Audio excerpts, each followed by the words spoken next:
Hello, welcome to Thor Talk, the show all about Marvel's resident god of thunder.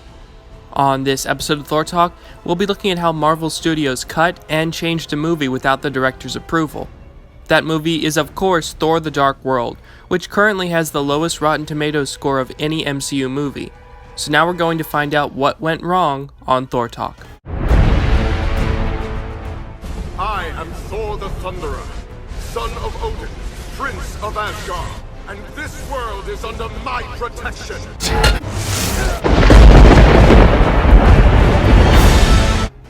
You may be familiar with the Justice League situation, in which the studio decided that they didn't want a dark movie, even though they hired a director known for making darker movies. So they completely changed the movie in post-production, and even had Joss Whedon shoot a few scenes to add more comedy.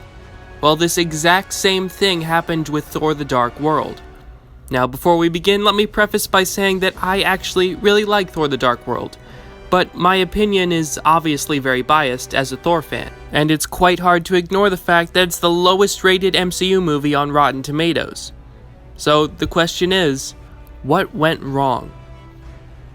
So to understand why it was changed, we first have to know what it was before it was changed. The main idea with Thor the Dark World was to literally make the movie in a dark world. As Tom Hiddleston states, I think initially the very well-intentioned idea was to try to kind of just rough up, sort of make rugged Asgard a bit more. That Asgard had been introduced as it's an immaculate city, and you'd seen the palace, and you'd seen all the royal chambers, you'd seen the public halls of state, but you hadn't seen the pubs, and you hadn't seen the corridors, and you hadn't seen the streets. The design concept on the Dark World was to try and root Asgard, to try and get under the earth of it in a way. This idea went far deeper, as it also showed the sins of Asgard's past in a way that would later be touched on in Thor Ragnarok. From what I understand, it would show the horrible deeds that Asgard committed in its war with the Dark Elves. The biggest loss from cutting down Thor the Dark World was the portrayal of Malekith and the Dark Elves. Director Alan Taylor's original intent was to portray the elves as an aristocratic ancient race with their own history. The Dark Elves were supposed to be absolutely terrifying, with Malekith in particular described as psychologically terrifying. But the Dark Elves were also supposed to be sympathetic, as they had suffered heavily at the hands of Odin's father, Bor. Malekith is now often referenced as one of the most boring and uninspired villains in comic book movies.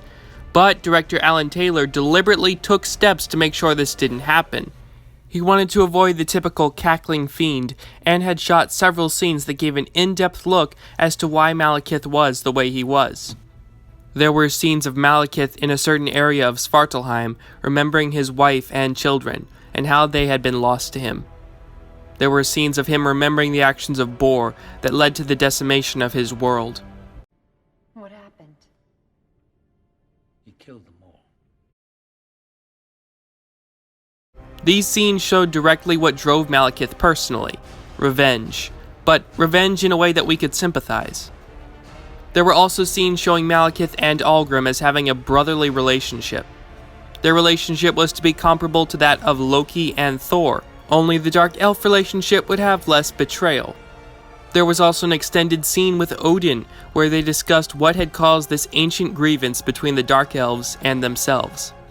From what I have gathered, the original conflict would have been much different from the one portrayed at the beginning of the film. Essentially, while Hela was to eventually show the dark side of Asgard, the Dark Elves would portray the victims of that dark side. Alan Taylor and Christopher Eccleston have often spoken with a great affection for the scenes that were cut. In the original film, Loki would have been in the movie less, which allowed for more exploration of Malekith. The original movie would also have much less exposition at the beginning. Alan Taylor also wanted there to not just be a literal dark world in Svartalheim or Asgard, but also in adulthood, in growing up. The idea was that Thor is a character who continues to grow. He's not just a static superhero.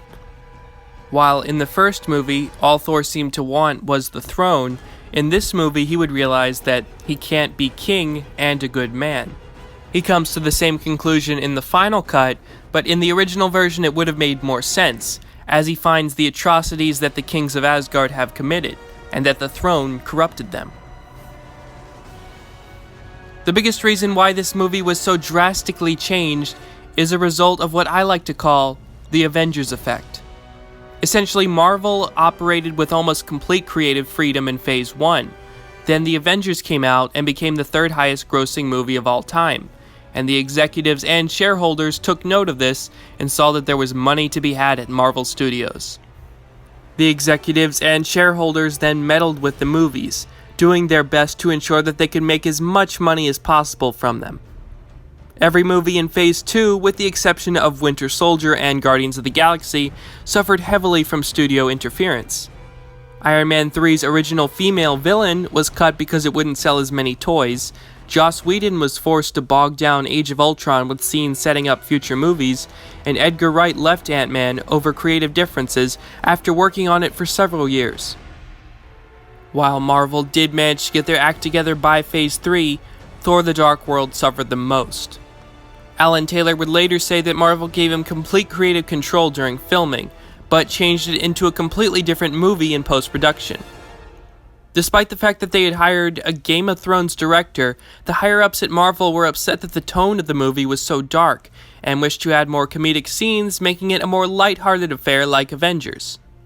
The higher-ups also noticed how much audiences loved Loki in the Avengers and in Comic-Con appearances, so they had several more scenes with Loki added in. To make room for these scenes, almost all of the important Malekith scenes and backstory were cut.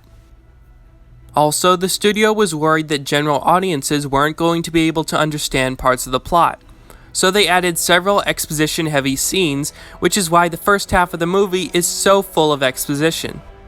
An example of what they added as exposition is the opening scene where Loki is being sentenced to prison. They added this scene because they were worried that audiences would be confused as to how Loki got in prison if he wasn't shown being sentenced to prison. Though not all of the movie's problems lie on the shoulders of greedy executives. The script was a big problem during production, with over 7 writers if you count Alan Taylor and Joss Whedon, who was flown in for several rewrites. As Alan Taylor says, the script was a living thing in flux throughout production. Another problem was simply that Alan Taylor seemed a bit inexperienced when it came to making a big movie. Sometimes he voluntarily had Joss Whedon fly in and shoot and rewrite a few scenes that he was concerned about. Now that's not to say he didn't know what he was doing, but the fact that he did need help from another director shows that he may have been in over his head. In the end, both Alan Taylor and Malekith actor Christopher Eccleston have gone on record after the film came out that it was a retching experience. Of course, they waited until after the film's run in theaters, but even looking at their interviews before the movie is out, Eccleston and Taylor seem a bit upset over the whole thing.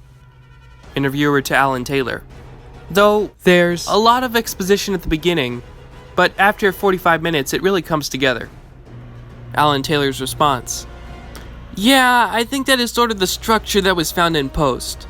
The early versions of the movie that I have tremendous affection for, there was a lot less exposition up front, and it was kind of discovered along the way, and the decision was made. It's a common dynamic, I think, to sort of front-load everything you need to know so that precisely the audience can sort of relax and have fun for the latter part. That was sort of the tug of war during post. Anyway, with all that said, #release the Taylor cut. Well, that's all for this episode of Thor Talk. Firstly, I would like to give thanks to the Allfather C443. Thank you, Allfather. If you want to keep up with and support Thor Talk, simply subscribe. You can also support Thor Talk on Patreon at patreon.com/ThorTalk. Once again, I'd like to formally state that all art and video is owned by its respected companies, and I own none of it. With that said, see you next time on Thor Talk, where You'll behold in breathless wonder